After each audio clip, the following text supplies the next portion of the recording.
Welcome back to Arsenal News TV, and today we're going to first look at Arsenal flop Lucas Torreira, breaking silence on Gunners' exits and Fiorentina switch, and then we're going to look at Arsenal board already knowing Mikel Arteta's replacement if Eddie has to make sacking. So the first transfer headline states that Arsenal flop Lucas Torreira breaks silence on Gunners' exits and Fiorentina switch. So the reports are stating that Lucas Torreira left Arsenal to join Fiorentina on a season-long loan deal this summer, and the midfielder admits he had his sights set on a move back to Italy for some time. Arsenal outcast Lucas Torreira has lifted the lid on his decision to join Fiorentina on a season-long loan deal this summer. Lucas Torreira returned to the Emirates at the end of last season after a loan spell with Atletico Madrid, who were not interested in bringing him back to Spain this term. And having been deemed surplus to requirements by Mikel Arteta in North London, the Uruguay midfielder set his sights on a move away from the Gunners in the summer transfer window. Fortunately, he managed to secure that desired transfer just under a week before the market closed, joining Fiorentina on another loan deal in 2021-2022. When speaking about his latest Arsenal exit, Lucas Torreira revealed that he was desperate to head back to Italy 3 years after leaving Sampdoria to head to England. "I wanted to go back to Italy where I felt good," the 25-year-old said via Calcio Mercato. "There were other offers, but what convinced me was Prade, and I believed in him and in Fiorentina. For me, the most important thing is to play. It's true that we have been talking about Fiorentina for many years. I want to make the most of this experience now that I'm here." Lucas Torreira has made 89 appearances for Arsenal since completing his £24 million switch from Sampdoria in 2018, scoring 4 goals. And when it comes to him, he has played a part in their 2019-2020 FA Cup triumph, while also helping them reach the Europa League final this year before. His loan stint at Atletico didn't go to plan, nevertheless, as despite making 26 appearances, Diego Simeone often left him on the bench at the Wanda Metropolitano. And following the signings of Albert Sambi Lokonga and Martin Odegaard this summer, there appears to be no way back for Torreira also for as long as Mikel Arteta remains in charge.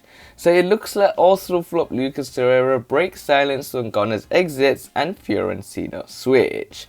And when it comes to Lucas Torreira, we have a player that has the desire, the determination to succeed in an Arsenal shirt, but due to circumstances, this is one of those players that just doesn't work out at this football club. And I think that even though we should give this man another opportunity to show that he is capable and give him that second chance to impress Mikel Arteta, but when it comes to Mikel Arteta's non-negotiables after admitting the fact that he was the reason behind him not wanting to return to Arsenal, and the talks behind the fact that when it comes to Torreira, he didn't want to return to Arsenal, he wanted to move to Argentina, move to Boca Juniors, and there were talks with Arteta, and Arteta stated that your future is with Arsenal, and Torreira saying that he wants to return to Italy. That led to Arteta saying there's no more chance of you coming back to the football club, and Arteta's mindset was the fact that you're not going to get a second chance, and this unfortunately has revealed the truth from Lucas Torreira leaving the football club, and I'm sad that it had to happen.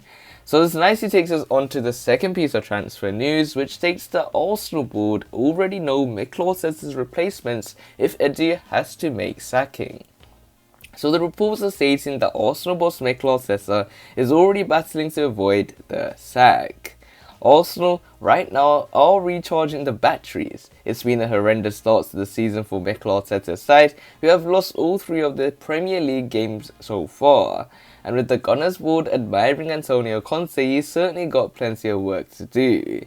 Arsenal ended last term on a low note, finishing 8th in the Premier League under Mikel Arteta for the 2nd season in a row. And despite spending big on the likes of Ben White, Albert Sambi Lokonga, Nuno Tavares, Martin Odegaard, Aaron Ramsdale and Takehiro Tomiyasu, they have endured a nightmare start to the current campaign. First, they were beaten 2-0 by Brentford in the Premier League opener, then Chelsea cruised to victory at the Emirates Stadium, winning 2-0 courtesy of goals from Romelu Lukaku and Reece James. Last time out, against Manchester City, they went into the game on the back of a 6-0 thumping of West Brom in the Carabao Cup. But they were battered then themselves, losing 5-0 at the Etihad Stadium with Pep Guardiola's side running riots. As a result, Mikel Arteta is now already battling to avoid the sack, and the Telegraph reported last month that Conte was the Gunners' main managerial target if they are forced into sacking the Spaniards. With that the case, Arsenal must now return from the international breaks significantly improved. Defeats to Chelsea and City are understandable, with both teams amongst the Premier League elite, but the way they lost, both barely putting up a fight, made for particularly worrying viewing. Arsenal and Arteta are simply put a shambles. There appears to be no plan and perhaps worse, no confidence either. For now, he's the man in charge of the team at the Emirates Stadium, but the longer Conte stays available and results worsen, then the clamour to make a change will grow. Arsenal are up against Norwich City next, with the Canaries yet to pick a single league point following their promotion, and failure to beat Daniel Farke's side could be the final nail in Mikel Arteta's coffin. Antonio Conte is a serial winner who has been successful at Juventus, Chelsea and Inter Milan over the years, and it's certainly understandable why Arsenal admire the Italian who previously held talks about taking over at Tottenham early in the summer. Edu, meanwhile, has opened up about the club defending their transfer business while insisting their start to the new season isn't good enough. We suffered last year because we lost a lot of players and we didn't really have good backups to play games, he says. I believe we need a squad to win games. We need a squad to be in a good position at the end of the season, because it's not only about the first 11, we need a foundation. Of course, it has hurt us to be in that situation. We are hurt. I am hurt. I don't want to see the club there, but I want to see the team playing together. Let's judge the team when they play together. Why are a few clubs around the Premier League just signing 1 or 2 players? It's because they already have found the foundation. They already have the team prepared. I'm sorry, but the reality is we don't. And he then added, I understand the pressure on me, Mikel, the board and the club, because the situation we are in now is not acceptable. So it looks like Arsenal board already know Mikel Arteta's replacements if Edu has to make sacking. And Antonio Conte has been lined up the potential candidate to replace Mikel Arteta, so we will have to wait and see how Arsenal performs at the end of this season. If you want to see more daily videos from Arsenal News TV, make sure you click the subscribe button, hit the like button so I know if you enjoyed the video, and share the video to your Arsenal friends and family. Click one of the videos on the screen and I'll see you there.